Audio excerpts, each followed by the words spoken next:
आज हम लोग यहाँ पर पहले श्री गणेश और बाद में देवी की पूजा करने के लिए एकत्रित हुए हैं। श्री गणेश को इस महाराष्ट्र में विशेषतः बहुत माना जाता है, क्योंकि यहाँ पर स्वयंभू अष्टविनायक। अब लोग ये भी कह सकते हैं कि गणेश नाम की कोई चीज़ नहीं थी, और ये भी कह सकते हैं कि ये स्वयंभू अष्टविनायक नहीं है। लेकिन आप जब आत्म साक्षात्कार को प्राप्त करते हैं, जब आप चैतन्य को प्राप्त करते हैं तो आप पूछ सकते हैं कि क्या ये स्वयंभू है, क्या यह वास्तविक पृथ्वी तत्व ने बनाई हुई चीज़ है। गणेश के अनेक चमत्कार सहयोग में हुए हैं। विशेष करके एक दो हमारे फोटोग्राफ्स है, अगर आप उन्हें देख लीजिए तो आप हैरान हो जाइएगा कि किस तरह से उन्होंने अपने दर्शन दिए हुए हैं। गणेश की जो विशेषता है वो यह है कि वो हर चक्र पे विराजमान।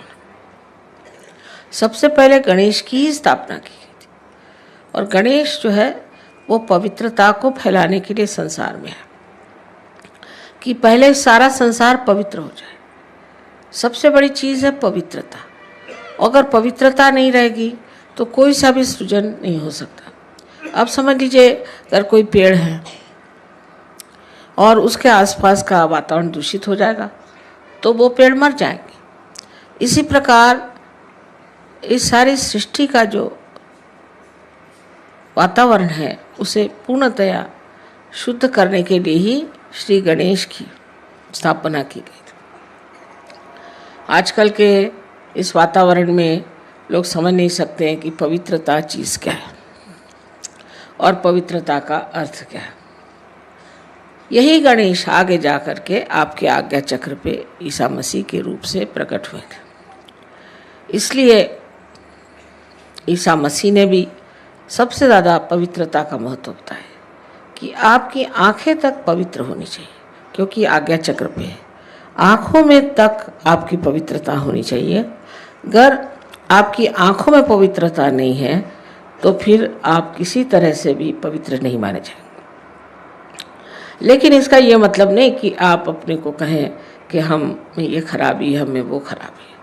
किंतु श्री गणेश को अगर हम मानते हैं, उनकी हम पूजा करते हैं, तो उनके गुण भी हमारे अंदर आने चाहिए।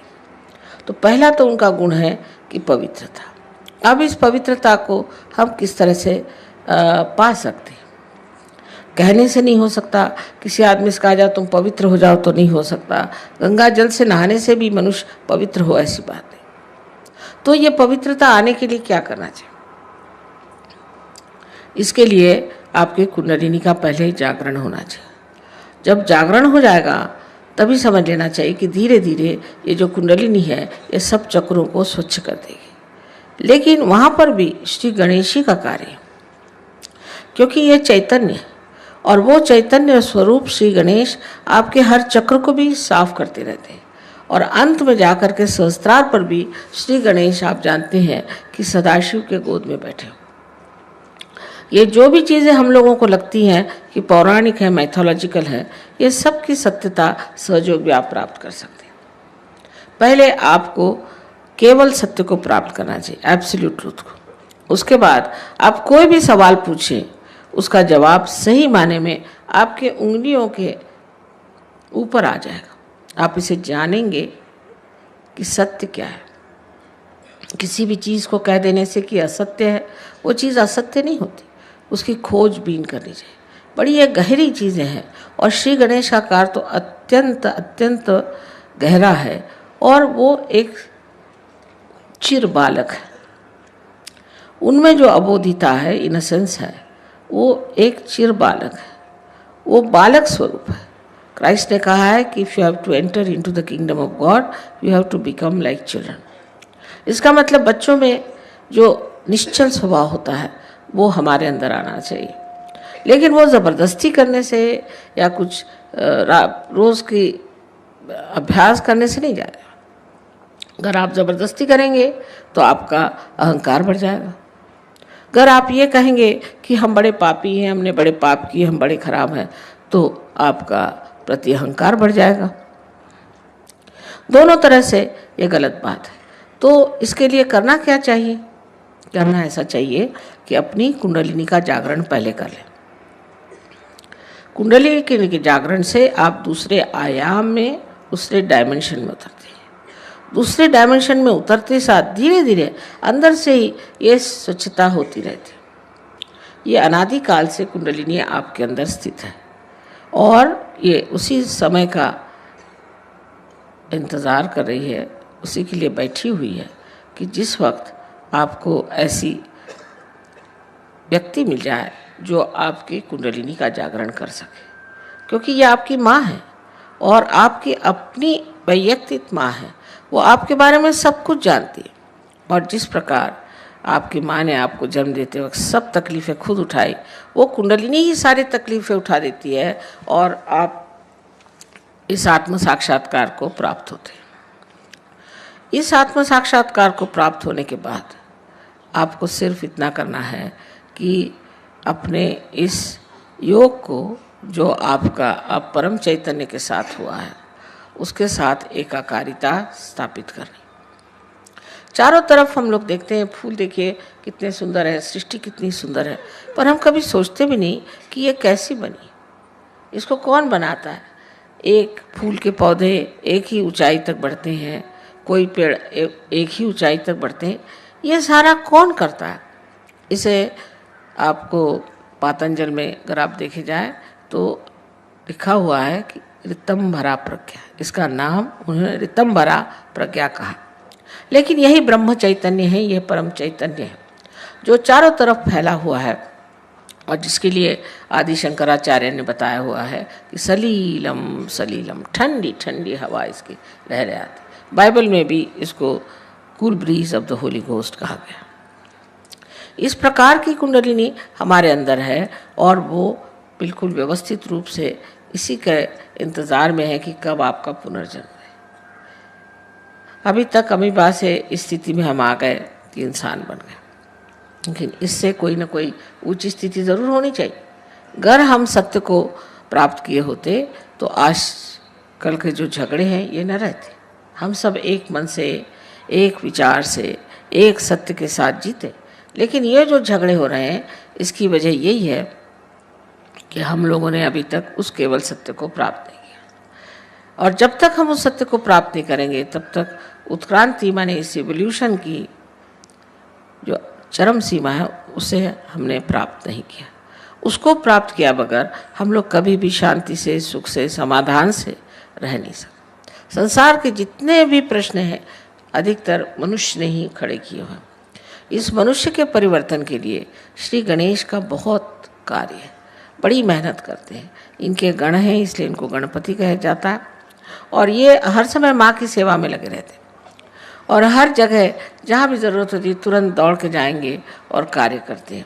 अब ये सब चीज़ें ऐसी लगती हैं जैसे कोई स्वर्गीय चीज़ें हैं और इसका मनुष्य से कोई संबंध नहीं, लेकिन इसी दुनिया में हम लोग उस स्वर को स्थापित कर सकते हैं जिसकी महिमा शास्त्रों ने गाई हुई है।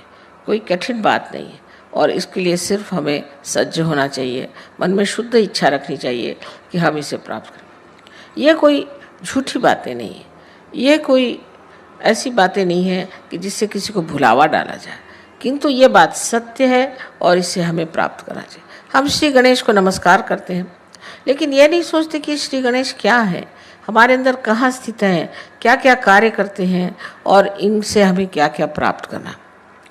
दूसरी चीज़ इनसे प्राप्त करना है वो है सुबुद्धि, जिसे विजडम कहते हैं।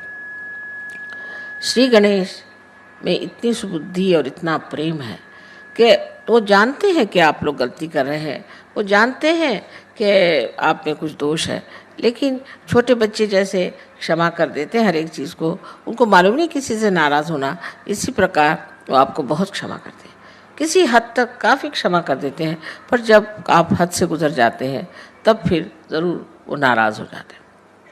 तो उनको सिर्फ मानना, मंदिरों में जाना और उन पे पैसे चढ़ाना, उनको पैसे ऐसे कुछ समझ में नहीं आते। को अगर कुछ चढ़ाना है तो अपने हृदय को चढ़ाना होगा और उस गणेश को अपने हृदय में बसाना होगा। जब तक वो हमारे हृदय में नहीं आएंगे, हमारा जीवन पवित्र नहीं होगा और उस पवित्रता के कारण जो हमें आशीर्वाद मिलने हैं वो नहीं मिलेंगे। इसके अलावा उनमें ये भी शक्ति है कि वो दुष्टों का संहार कर सकते हैं। अगर कोई आपको तंग करे, तकलीफ दे, तो वो आपके आसपास लगे रहते हैं। बड़े चमत्कार सहयोग में हुए, अनेक लोगों ने देखा है कि उनके न जाने कितने ही प्रश्न थे वो एकदम से हल होगा। वो भी काम श्री गणेश का ही है।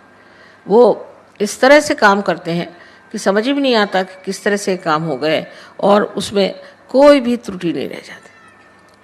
इतने बड़े श्री गणेश अगर हमारे साथ है तो फिर हमें डरने की कौन सी बात है, फिर हमें घबराने की कौन सी बात है। सिर्फ हमें गणेश को वरण करना है और अपने अंदर उन्हें स्थापित करना है। ये चीज़ कितना भी समझाने से नहीं होगी, ये तो जब आप महसूस करेंगे इसको, उसके बारे में जब बोध होगा आपको, तब आप समझेंगे कि श्री गणेश कितने महत्वपूर्ण हैं। अब जो यहाँ विदेशी लोग बैठे हैं, इन्होंने तो श्री गणेश का ग भी नहीं सुना था, को मालूम भी नहीं था, पर ये हर समय श्री गणेश की स्तुति करते हैं क्योंकि उनकी स्तुति करने से इनको अनेक लाभ हुए। और आप लोग भी यहाँ जो लोग आए हैं, सब आप आत्म साक्षात्कार को प्राप्त हों और उस श्री गणेश को रथ हों जिसकी आज पूजा होने वाली है।